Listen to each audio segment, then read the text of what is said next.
very happy to be in India because I love India, and very happy to be in the Kumbh Mela. We came to a very pure place.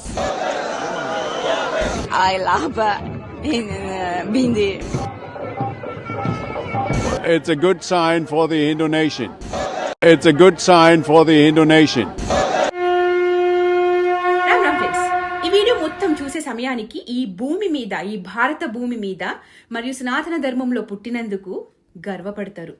Goose bumps guaranteed. ప్రయాగ్రాజ్లో భక్త జన సందోహం. తొలి రోజు 1 కోటి మందికి పైగా పుణ్యస్నానాలు చేసుకున్నారు.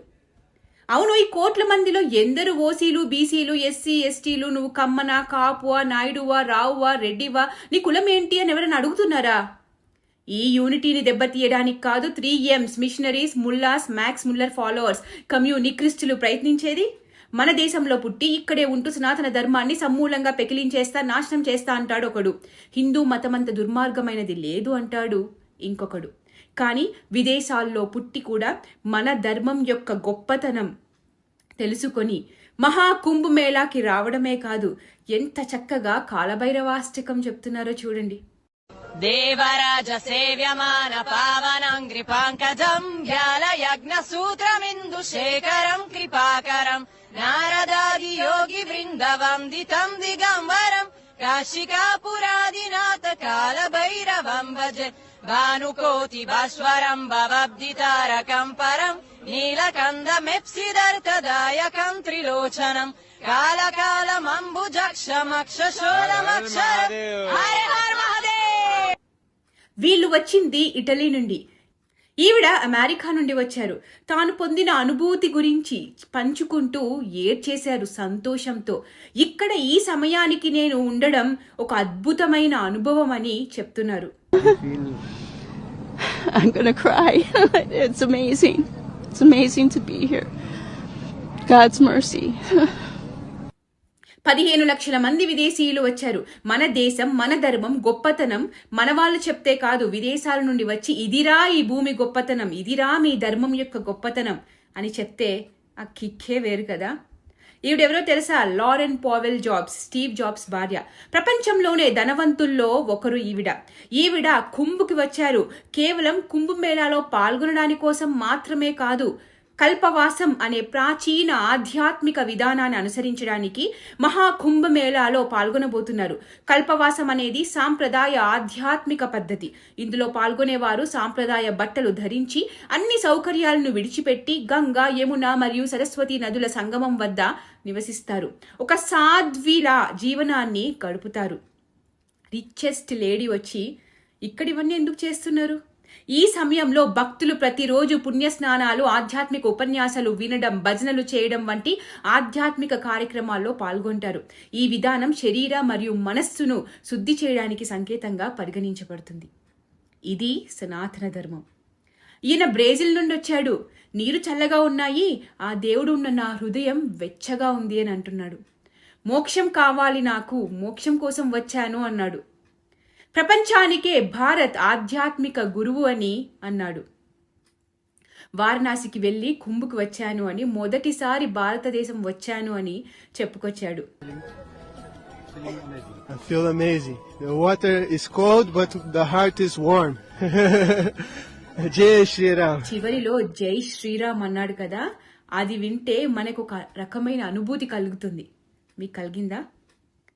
అందరూ వెకేషన్స్ కోసం ఎక్కడెక్కడికో వెళ్తారు, మన దేశం వదిలేసి వెళ్తాము. కానీ ఒక ఆధ్యాత్మిక ప్రయాణం కోసం వీళ్ళంతా మన దేశంకి వస్తున్నారు. ఈవిడ రష్యా నుండి వచ్చారు. ఈ దేశం యొక్క బలం ఈ దేశపు మనుషులు అని అన్నారు. మేరా భారత్ మహాన్ అని అన్నారు. Namaste, namaskar, hello, Christine is here, ఆప్ कैसे हो? మేరా భారత్ మహాన్.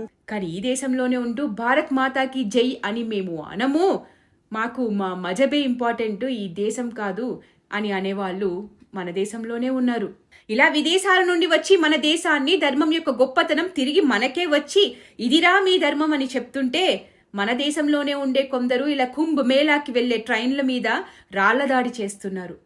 గుజరాత్ నుండి ప్రయాగ్రాజ్ బయలుదేరిన రైలు మీద ఇలా దాడి చేశారు. మహారాష్ట్ర నుండి బయలుదేరిన రైలు పైన కూడా రాళ్ల దాడి చేశారు. ట్రైన్లో అద్దం ఎలా పగిలిందో చూపిస్తున్నారు చూడండి. మాకు రక్షణ కల్పించండి అని వీడియోలు చేసి పెడుతున్నారు. గుజరాత్లో గోద్రాలో ఒకప్పుడు మీకు రైలు బోగీల నుండి బయటికి రాకుండా సజీవ దహనం చేసిన దృశ్యాలు గుర్తున్నాయా? దానిని ప్రజలకి తెలియకుండా మీడియా చాలా జాగ్రత్త పడింది, అమ్ముడుపోయింది, భూస్థాపితం చేసింది, తెలిసిందే. ఇప్పుడు ఈ రాళ్ల దాడి గురించి ఏ ఒక్కడు ఏ మీడియా ఛానళ్ళు చూపించరు, మాట్లాడరు. అప్పుడు ఎలా నిజాన్ని తొక్కేశారు, ఎలా అమ్ముడుపోయారో జీ5లో సబర్మతి రిపోర్ట్ మూవీ ఉంది, దాంట్లో అంతా చూపించారు. ఒకసారి చూడండి. మన దేవుడిని సాతాను అని, విగ్రహాలను పూజించొద్దని, విగ్రహారాధికుల మీద దాడులు చేయండి, విగ్రహాలు ధ్వంసం చేయండి అని చెప్తుంది ఒక మతం.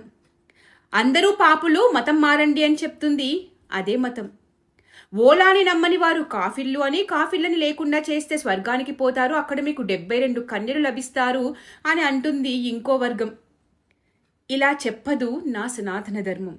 ఎవరికి వారు ఆధ్యాత్మిక అనుభూతి పొంది, జ్ఞానాన్ని పొంది, సనాతన ధర్మం యొక్క గొప్పతనం తెలుసుకొని ఆలింగనం చేసుకుంటారు. అదే ఈ రోజున మహాకుంభ్లో చూస్తున్నాం. ఇదంతా చూస్తూ మన దేశంలోనే ఉండే వామపక్ష కమ్యూనిస్ట్ కాంగ్రెస్ నాస్తికులకు ఇది ఒక బర్నాల్ మూమెంట్ అని చెప్పాలి. ఇప్పటికే కడుపు మండిపోతూ ఈనోలు తాగేస్తూ ఉంటారు. ఈ కుంభమేళా మీద బురద ఎలా చల్లాలా అని ఆలోచిస్తూ ప్రణాళికలు కూడా వేస్తుంటారు. జరా భద్రం. So be aware of this virus. మొత్తానికి మన సనాతన ధర్మ వైభవం ఇలా కల్లారా చూస్తుంటే, వింటుంటే నాకైతే మహదానందంగా ఉంది. దాదాపు నెలన్నర పాటు జరిగే మహాకుంభానికి ఈసారి 45 కోట్ల మంది స్వదేశీ, విదేశీ భక్తులు వస్తారని అంచనా. ప్రపంచంలో 45 కోట్లకు పైగా జనాభా ఉన్న దేశాలు భారత్, చైనా. కేవలం 2 దేశాలు మాత్రమే ఉన్నాయి. 1.5 నెలల్లో 45 కోట్ల మంది ఒకే నగరానికి రావడం ఆశ్చర్యం కదా. ఇది మన